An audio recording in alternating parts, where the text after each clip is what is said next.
जय श्री राम दोस्तों। तो मेरे प्यारे बच्चों, आज की इस वीडियो में हम लोग पढ़ने वाले हैं उत्प्रेक्षा, उपमा, रूपक की परिभाषा और उदाहरण। अब बच्चों मैं बता दूं, यह जो हमारा अलंकार है हमारे बोर्ड एग्जाम में हर साल पूछा जाता है। और ये बात मैं हवाई नहीं कर रहा हूँ, मैं आपको जो है 3 ईयर के बोर्ड पेपर है उसमें दिखा दूंगा और प्रूफ दे दूंगा कि अगर आप इन तीनों को तैयार कर लेंगे तो यहाँ से आपका 2 नंबर बिल्कुल कंप्लीट मानिए, मैं फुल गारंटी से कहता हूँ। देख सकते हैं बच्चों, यहाँ पर पहला जो कर सकते हैं हमारा रूपक अलंकार हो गया, जैसा कि उन तीनों में हमने बताया कि अगर आप इन तीनों को तैयार कर लेंगे, ठीक है। और दूसरे बच्चों यहाँ पर देखिए हमारा कह सकते हैं यहाँ पर भी हमें रूपक अलंकार मिल गया है, तो और भी हमारे लिए इंपॉर्टेंट हो गया कि हम इन्हें जरूर से जरूर तैयार कर लें, ठीक है। और बच्चों यहाँ पर 1 साल का हमारे पास बोर्ड पेपर और है, यहाँ पर देख सकते हैं यहाँ पर हमें उत्प्रेक्षा अलंकार मिल गया। तो बच्चों आप लोग देख सकते हैं कि यह अलंकार हमारे लिए बहुत ही ज़्यादा इंपॉर्टेंट है और हर साल हमारे बोर्ड पेपर में पूछा जाता है, ठीक है। तो बस आप लोग इस वीडियो को देखिएगा और यहाँ पर मैं बहुत ही आसान और सरल तरीके से आपको बताऊंगा। तो चलिए सबसे पहले समझते हैं उत्प्रेक्षा अलंकार और इसकी परिभाषा और उदाहरण। तो बच्चों यहाँ पर आप जो है उत्प्रेक्षा अलंकार को समझने का कोशिश करें। तो देखिए यहाँ पर हमारा परिभाषा इस प्रकार है कि जहाँ उपमेय में उपमान की संभावना या कल्पना की जाती है वहाँ उत्प्रेक्षा अलंकार होता है। मतलब ऐसे समझिए कि कोई भी एक उपमेय हो गया, कोई भी एक उपमान हो गया, उनके बीच क्या की जाती है, संभावना या कल्पना की जाए तो वहाँ हमारा उत्प्रेक्षा अलंकार हो गया। अब यहाँ पर समझिए कि उपमेय का मतलब क्या होता है। देखिए उपमेय का मतलब होता है जिसकी तुलना की जाती है और उपमान का मतलब होता है जिससे तुलना की जाती है। अब यहाँ पर देखिए, अब आप लोग और भी देखिए ध्यान से समझिए। जैसे मान लीजिए आप एक क्या होगा उपमेय और आपका दोस्त क्या होगा एक उपमान। अब मान लीजिए कि आप में संभावना की जा रही है कि आप अपने दोस्तों को मार सकते हैं, तो ये एक प्रकार से क्या की गई, कल्पना की गई है कि आप जो है अपने दोस्त को मार सकते हैं, नहीं भी मार सकते। तो वहाँ पर क्या की गई है, कल्पना या संभावना की गई है। और बच्चों जहाँ पर जो है संभावना या कल्पना की बात आती है तो सिंपल सा ध्यान रखिएगा, वह क्या होता है, हमारा उत्प्रेक्षा अलंकार।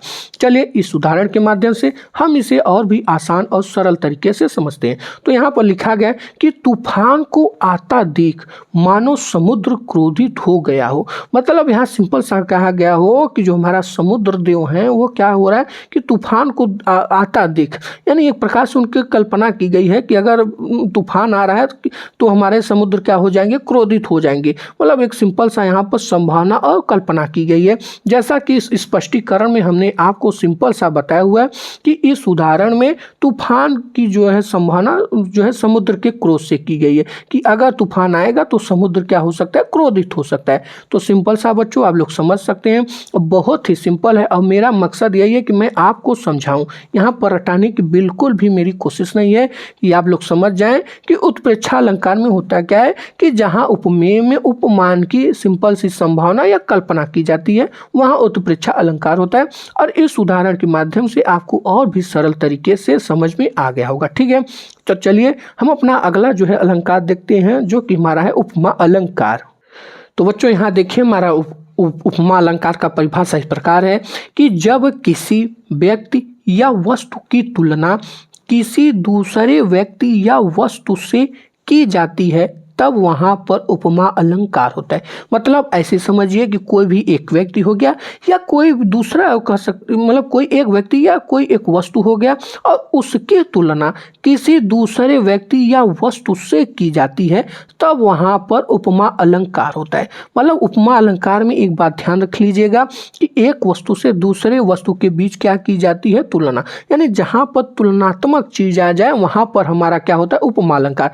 जैसे मान लीजिए आप एक व्यक्ति हैं, ठीक है, आपका एक पड़ोसी है या पड़ोसन है, आपकी जो है तुलना उससे की जा रही है तो वहाँ पर क्या हो जाता है, हमारा उपमा अलंकार। और बच्चों ये उदाहरण तो आप लोग को रटान होगा और मालूम भी होगा कि कौन से ऐड में चलता कौन करता है। तो कमेंट बॉक्स में जरूर बताइएगा कि ये चांद सा रोशन चेहरा बालों का रंग सुनहरा।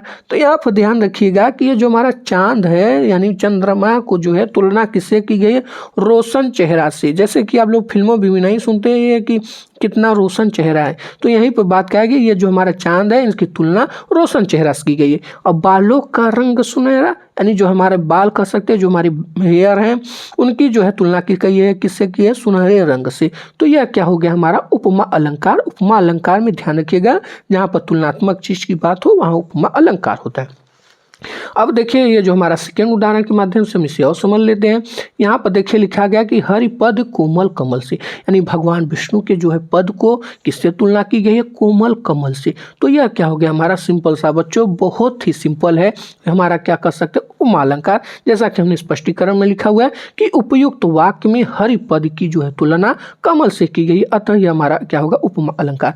और बच्चों देखिए मेरा बस यही टारगेट रहता है कि मैं आपको जो बहुत ही आसान और सरल तरीके से समझा कर बताऊं, ताकि आपको दूसरा कोई अदर वीडियो देखने की ना जरूरत पड़े और आप लोग अपने इस चैनल पे ऐसे ही प्यार बरसाते और लुटाते रहिएगा, ठीक है।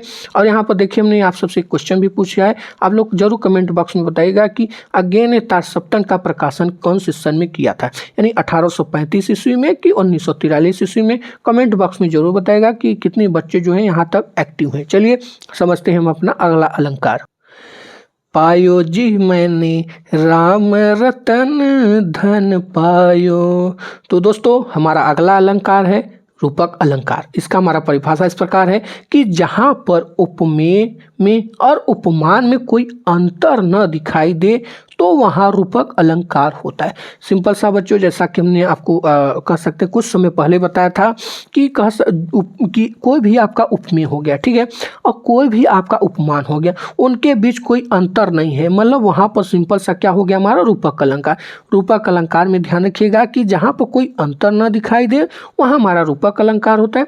और उपमा अलंकार में क्या होता है, जहाँ पर तुलना की जाती है तो वहाँ पर हमारा क्या होता है उपमा अलंकार। तो आप लोग अगर इन दो बातों को ध्यान में रखेंगे तो कभी भी आपको डाउट नहीं होगा, ठीक है।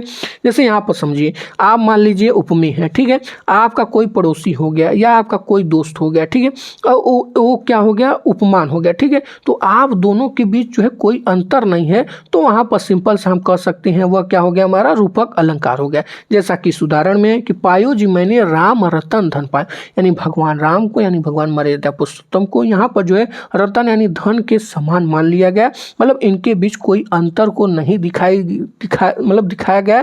तो यह क्या हो गया हमारा रूपक अलंकार। जैसा कि इसमें स्पष्टीकरण में क्लियर लिखा हो गया है कि यहाँ जो है राम को ही धन मान लिया गया, इसलिए यह रूपक अलंकार है, ठीक है।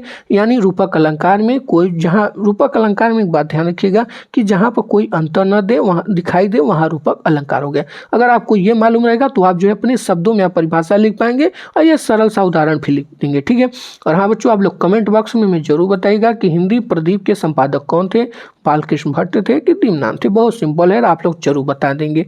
तो बच्चों बस मेरा यही यहाँ तक टारगेट था कि मैं आपको बहुत ही सरल और आसान तरीके से बता दूं, ताकि आपको जो दूसरा वीडियो देखने की जरूरत ना पड़ो। और हाँ, अगर आप लोग यार अभी तक अपने इस फैमिली के मेंबर नहीं बने हैं तो क्या करें भाई, एक छोटा सा काम कर दीजिएगा, सब्सक्राइब करके बेल आइकन प्रेस कर दें और आप सभी लोग हम इस छोटे से परिवार में सम्मिलित होकर इसको जो है और भी बढ़ाएं, और जो है ऐसे ही मैं आप सबके लिए वीडियो लाता रहूँ। इसकी शुभकामनाएं दीजिए और कमेंट बॉक्स में मेरे उत्तर जरूर बताइएगा। जय हिंद, जय भारत, वंदे मातरम।